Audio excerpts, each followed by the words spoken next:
Po sa lahat, Juan Victor TV po, nagbabalik sa panibagong tutorial na naman.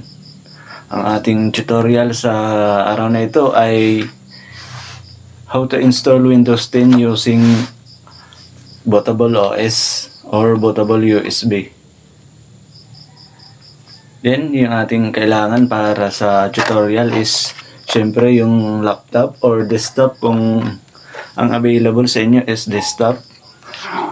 Ang isa sample ko is itong laptop. Ito, shout out Asus, baka naman. And then, ang ating pangalawang kailangan is yung ating Bootable OS.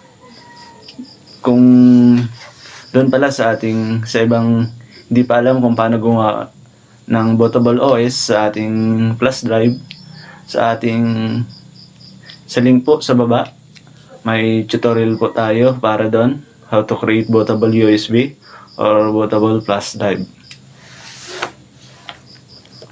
And dapat palang i-consider bago ka mag-reformat or mag-reinstall or install ng OS is kung yung desktop or laptop mo is compatible sa OS na i-install mo or i-reinstall mo.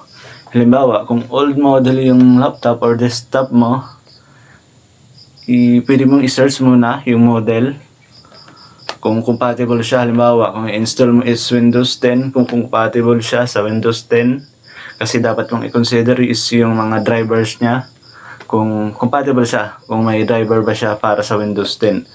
Kaya huwag kalimutan na search nyo muna kung yung laptop or desktop nyo is compatible dun sa OS na i-install nyo. Then, dalawa lang po ang ating kailangan, yung laptop and ang ating Bootable OS, ang ating flash drive. Yun, start na po tayo. A few moments later. Alamin muna natin yung boot key na ating desktop or laptop. Commonly naman yung boot key is F2, F12 or delete key sa ating keyboard para makapasok tayo sa BIOS setup ng ating desktop or laptop. Bali, itong gamit kong laptop, itong Asus, is ang boot pin niya is F2. Then, bago pala natin i-on, salpak na natin, i-plug na natin yung ating Bootable OS. Then, on na natin. Habang ino-on natin, pindutin natin yung F2 para makapasok tayo sa BIOS setup. Then, ito po yung BIOS setup ng ating laptop. Then, yung ating arrow, yung nasa right side na arrow sa ating keyboard, punta lang tayo sa tab na boot. Then may bababasa kayo na boot option number 1 at boot option number 2. Sa ating number 1, yung Windows Boot Manager, yun yung mismong OS natin o kung saan naka-install yung ating OS. Then yung boot option 2 is yun yung ating Bootable OS, yung ating SanDisk Cruiser na flash drive. Then para ma-boot siya doon sa ating OS, sa ating flash drive, punta lang tayo, arrow down lang tayo sa boot option 1, click lang natin yung enter, then select natin yung sa SanDisk Cruiser, then arrow down lang tayo, then click lang natin yung enter. Then automatic sa boot option 2 is doon mapupunta yung ating Windows Boot Manager o yung ating hard disk kung saan naka-install yung ating OS. Ang ibig sabihin po yan ng boot option 1 is and boot option 2 is yung kung ano yung sequence na ibobot ng ating laptop. Ginawa nating boot option 1 yung ating Bootable OS kasi gusto natin yun yung mag-boot para mag-install doon sa ating laptop. Then after natin set up yung boot option 1 and 2, punta lang tayo sa tab na save and exit. Dito sa save, select lang natin yung save changes and exit. May shortcut key naman po ito. Pwedeng F10, pwede din dito sa tab na save and exit. Sample natin is, select natin yung save, changes, and exit. Click lang natin yung enter. Then, may magpa-pop up na window. Save configuration and exit, yes lang natin. Then, after niyang mag-save, automatic mag-restart. Tapos mag-on uli. Then, antayin nyo lang. Mag-loading siya. Automatic siyang magbobot sa ating bootable OS, sa ating FlashDrive. Antayin lang po natin siya. One eternity later. Yan po, naglo-loading na siya. Yan, pag may lumabas na ang sa screen natin, sa display na yan, it means na nag-boot sa ating bootable OS yung ating laptop.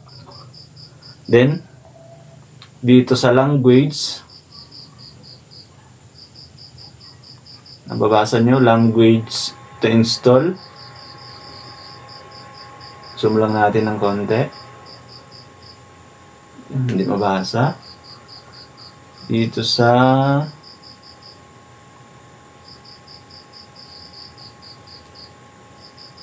language install is yung default niya is English United States.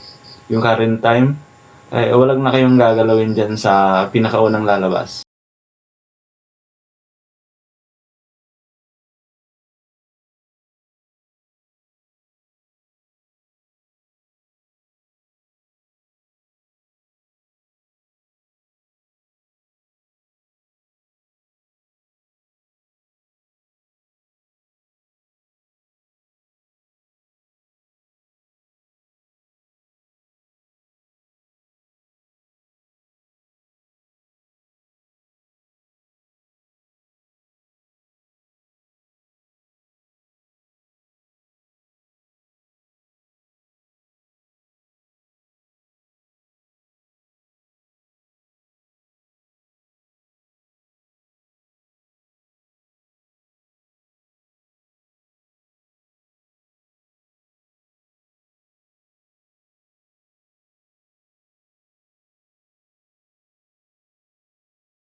One eternity later.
Hi there, I'm Cortana, and I'm here to help.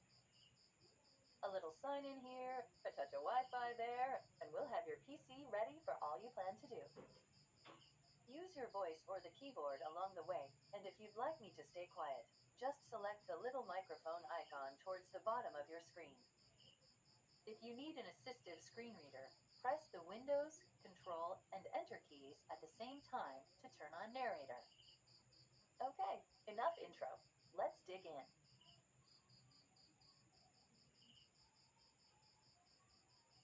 Your region is set to the United States. Is that right?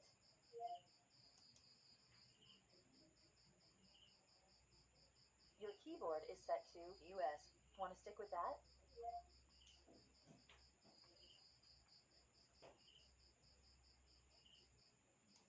Do you also type with another keyboard layout?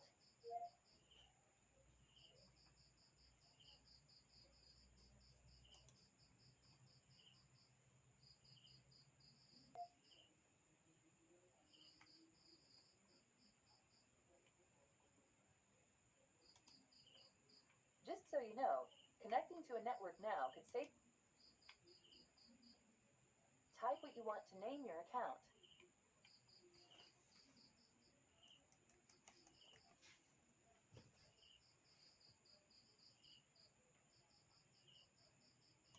Okay, now type a password for your account.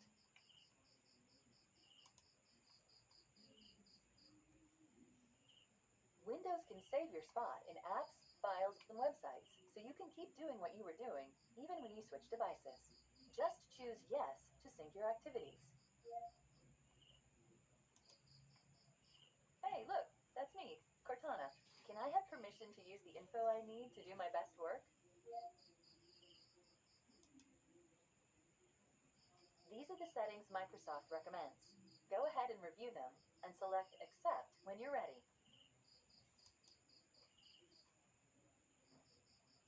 Almost done now. We just need to get a few more things polished up for you, and Windows will be all yours. Looking forward to helping out. One eternity later.